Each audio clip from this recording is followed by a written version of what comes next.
I know the hawthorn tree as a fairy tree, but why is it a fairy tree? Is it just that specific tree that's associated with fairies? Lots of trees are associated with fairies. The hawthorn in modern and quite a lot of the folklore is considered to be to have a particularly powerful connection. The hawthorn tree, if you don't know it, it is, as the name would suggest, it has thorns, and it's often a hedgerow tree. So hawthorn makes a wonderful hedge.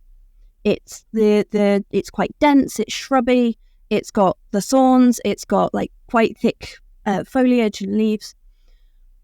Not only that, the leaves themselves are edible, the young leaves are edible. So for travellers walking, it was like they earned the name bread and cheese, like travellers' bread and cheese, because it would sort of support you on that journey. So they've got that association with both boundaries and edges and travelling.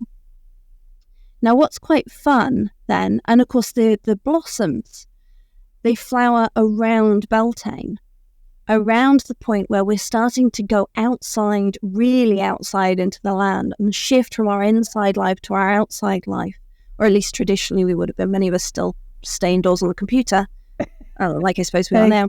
Modern world. Yeah. But so it's marking that time when you then start to have more interactions with the spirits of the nature and the outside world, which is where we associate. But you also get, as well as being that boundary, as well as having the thorns that hold that space, the blossoms that mark the changing, the supporting of a journey, you'll also often find a single hawthorn tree in the middle of a field where the sheep have nibbled down all the others and just left one.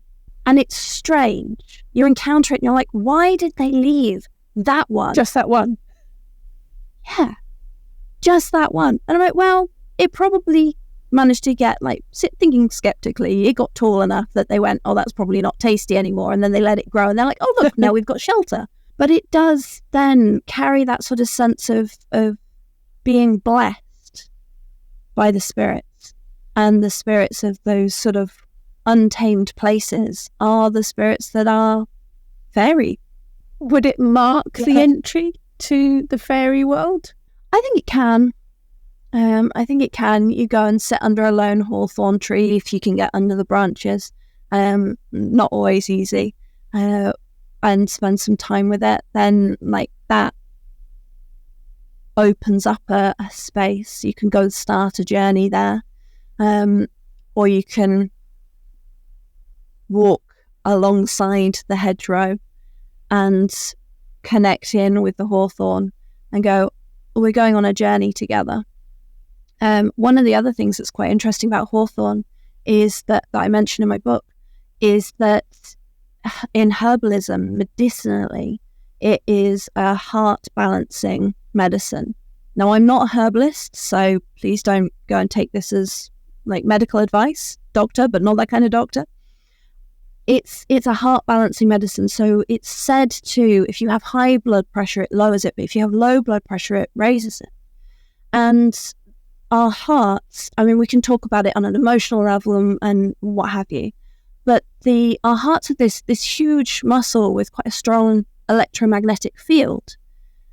They've got a strong energy to them, and we do relate, we connect with each other through them. So when we meet a spirit, particularly one that is so close to our realm, like the fair folk are, we can communicate with them through there. So if we encounter a hawthorn, and that helps us to soften and to open up that space and to feel safe opening up that space, then that means we're more likely to be able to encounter the beings that are moving in that area. Because I don't actually think of the other world as being somewhere else. Okay. Yeah, the other world is here. We're just, our attention is in one space or the other. Right. I work with hedge riding, so the hedge for me is a boundary. It is a boundary, a liminal space between this world and the other world. So the hawthorn fits into that very nicely.